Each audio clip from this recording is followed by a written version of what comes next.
He didn't want to play against me, and he didn't want to be in the conference. So I mean, there at least he has an excuse that way. Right. But how can he recruit to a school when he can't keep his own kid there? And so that was kind of a deal. But that was what Nebraska wanted. They said that they wanted to sit me for a year and then just give me the keys to the car. And after Tommy was gone, they wanted me to take over. And I mean, people to this day, there are Nebraska people that say that had I gone to Nebraska, I would have had two Heisman trophies. So just because the amount of talent around, Right.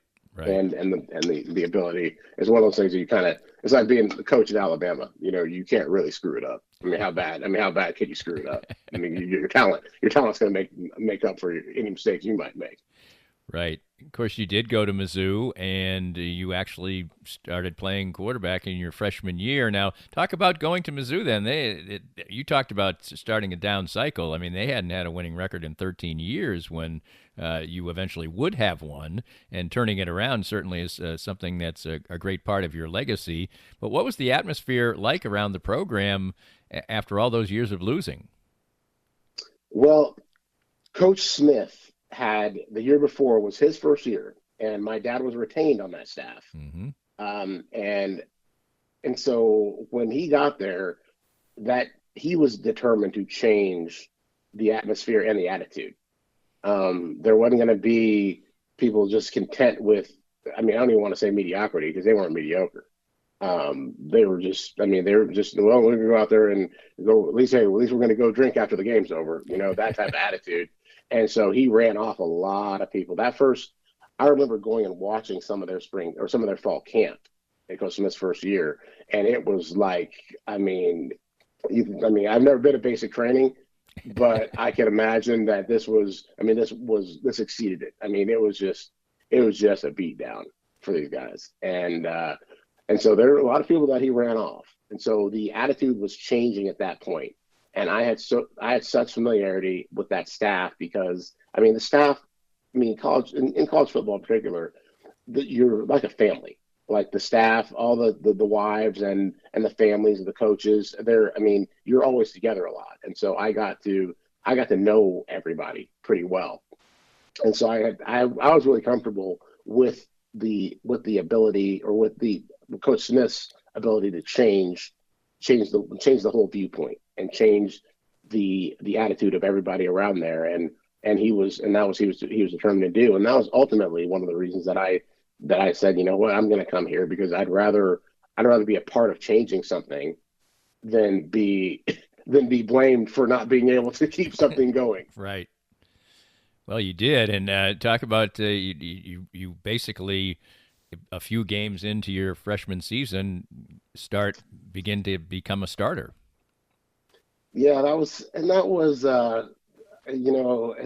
hindsight, I would just say I was too dumb to know any better, because I'll never forget it. We had two freshman scholarship quarterbacks, myself and John MacArthur out of St. Louis. Johnny Mac was the first team All State our junior season, and I was first team All State our senior season. So, and we both committed to Mizzou, and we both came there, and we had three other quarterbacks, or maybe four at that time, and so they were gonna sit us and let us redshirt and get through that year, and then let us compete the following year, because none of our quarterbacks were seniors. We had one junior who was a starter at the time, Brandon Corso, and then everyone else were sophomores, redshirt sophomores. And so we were gonna sit and then compete, and I was running scout team a lot, and that was a good time, because they were allowed to hit me, but I wasn't allowed to, or I wasn't obligated to let them hit me. I wasn't trying to. It wasn't a feel good process. It wasn't a, oh, come on, let's get their confidence up. So I'm out there trying to beat them. Every practice. So we end up starting off season a little bit rough. We won the first game, and then things started to slide, and we had a hard time pass blocking. And Corso, who was a good quarterback, just wasn't all that mobile. And so we struggled. And but John MacArthur and I would travel 1 week on, 1 week off. So we just switch off. And we wanted to play K State, and that was my week off from traveling. And the game wasn't televised, and so I just had to listen to it. And I ended up going to the mall midway through the second half because it was just a beatdown. Like we didn't score. I think we had less than 10 first downs. And it's Coach Smith's press conference. I caught it in the window of Foot Locker, and he said that by the time we had a bye week next week, then we had to go up to Nebraska, and this was the real Nebraska, not these guys out there dressed up as Nebraska nowadays. These guys were true. These guys were the real Nebraska, the real. I mean, gritty, hard nosed, talented. I mean, the world beater type guys. And so we had a bye week, then we were going to go to Nebraska. And I remember Coach Smith saying, by the time we take the field against Nebraska, you're going to see some wholesale changes in this offense. And my mom called me almost in tears and said, "You're playing." And I said, "That's what it sounds like." And I hadn't run our own offense since camp. So I'm going, okay, I mean, what do I really know at this point? So Coach Smith, the coaches get back, they have a coaches meeting, and my dad's in there, and they're all discussing what to do and if they want to pull my red shirt, because unlike today, again, if you take a red shirt, you Right. play one snap, you're done. I mean, that's gone. And we're 5 games in, and the only dissenting vote was our offensive coordinator. And he said, "Coach, I think he's talented enough to play, but I think he's going to be a lot better in his 5th year than he would be right now." And so I would vote not to pull his shirt and just get through the year. And Coach Smith said, "Jerry, we may not be here in 5 years if we don't play him." So he asked my dad if he thought I was ready to play, and my dad said, "Sure." I mean, he didn't know. So I get a phone call at 9 o'clock that night on Sunday night, and I go into Coach Smith's office, and he said, "Are you ready to play? Do you want to play?" And I said, "Of course I want to play." I mean, I'm 19-year-old kid or 18-year-old kid, whichever one. I mean, at that point. But I mean, I'm going, yeah, I'm ready to play, yeah. And so I'm going, yeah, no, I mean, I'm not ready to play. I mean, in hindsight, I'm going, what? No. So we end up going to practice, and I remember when the team was told that they were pulling my red shirt, and I was going to be playing, if not starting, that week.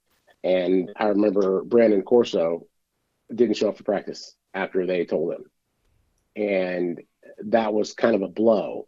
But the next day he showed up and he apologized to the team, and he pulled me aside and told me, he goes, "Hey, I'm here for whatever you need." He goes, I'll help you in any way I can." And to this day, I have so much respect for him and so much gratitude, because I needed somebody there that could be a support, that could guide, knowing that he was probably the better player at the time, and he was. I was more athletic, but he was a better player. I mean, he understood the offense, he understood defenses.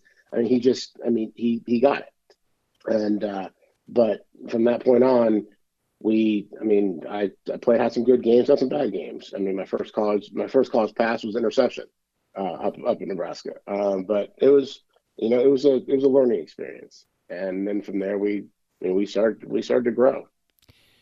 You did start to grow, and then in your junior year, you had some big opportunities. Beat Oklahoma State on the road, and bagged the winning record for the first time in forever.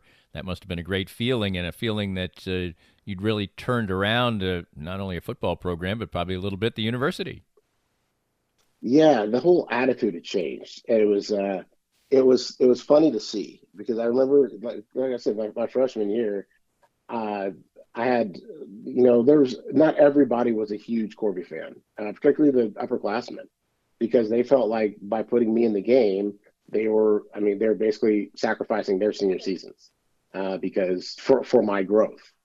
So I understood that, and I understood that that I had to earn their respect and go out there and just and lay it all out. And that was what I did. I early on, and that's early on during freshman initiation.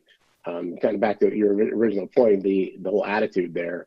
There were, they would shave freshmen's heads, and I told the students, I said, you're not shaving my head, so you're not going to. And they said, well, it's initiation. Just because you're a coach's kid, you're not going to be a part of that. You're not going to. I said, no. It has nothing to do with me being a coach's kid.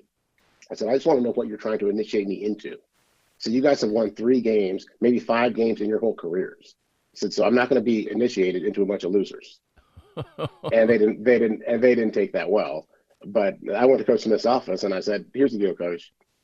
I'm not letting them do this. And if there's an issue with it, then I'll take it up with you and the staff. I said, but I told him the exact same thing. I said, these guys haven't done anything to permit me to let them shave my head. To obligate me to let them shave my head. I'm not being initiated into whatever it is they have, whatever losing fraternity they're calling this thing. I'm not being initiated into it. And so Coach Smith at the meeting said, no, we're not doing that anymore. So that was the end of that. So they're already not pleased with me, thinking that was a sense of entitlement when it wasn't. It was a reality. So you guys are losers. I said, I'm not, to feel like I'm a part of your losing tradition. But as I started playing, it got better. And, there's still a Corso faction, and that felt like he should be playing. And I couldn't disagree with it. There's a lot of times that I felt like if he was in there, then there's some things that we could have done better. But again, if we're not blocking anybody, you got to have somebody with some legs that can make right. something happen. And you had a great junior year, and so heading into your senior year, you're basically on a lot of Heisman watch lists and things like that. And then you lose your dad, and you would end up obviously playing your senior year without him. That's got to be an incredible blow. Oh yeah, absolutely. But it was a blow to our entire team, and that was what really got me through it. Coach Smith asked if I wanted to take a red shirt because my dad passed away in July, and interestingly enough, we're here in Kansas City, Dave Tobe, who's a special teams coordinator for the Chiefs, who keeps a picture of my dad in his office because Coach Tobe was our strength coach, but he always wanted to be a coach, and he never got an opportunity to be a coach until my dad passed away, and Coach Smith couldn't hire a new D-line coach because it was too close to the season. So he gave Coach Tobe that opportunity. And so from that point on, that started his coaching career. But it was so difficult for me to make a decision as to whether or not I wanted to sit. But, I knew that my dad would want me to be out there with my guys. And I knew that they were struggling with me because my dad was so loved and he meant so much to his players and to my teammates. More of Danny's Reasonably Irreverent podcast after this. Hey Kansas City, Joe Spiker, Easton Roofing back for another beautiful springtime in Kansas City. We are proud to announce our renewed partnership with Big Brothers Big Sisters of Kansas City. Starting in 2024, a portion of every job sold will be donated to a cause close to my heart. I was a big, and I encourage you to volunteer. And if you hire us for service on your residential or commercial roof, you'll know that a portion of the profits will go to a great cause. So call us at 913-257-5426. Easton Roofing. Integrity matters. Enjoy all the excitement of football season at the 23rd Street Brewery. From the Jayhawks and college football to the NFL and even live-streamed Lawrence High and Free State football games, you can watch it all at the 23rd Street Brewery. Enjoy the games with your favorite menu item like the Bill Self Mac and Cheese, Naked Nachos, or the Haney Turkey Stack. And wash it all down with your favorite beer like a Wave the Wheat or Crimson Fog. 23rd Street Brewery on the corner of Clinton Parkway and Cassold in Lawrence. If you'd like to join these and other fine sponsors and market your business on Kansas City's #1 rated podcast, contact us at Danny@DannyKlinkscale.com. Look forward to working with you. Our guest is Corby Jones, a fantastic quarterback for the University of Missouri who has gone on to great success in his post-football life.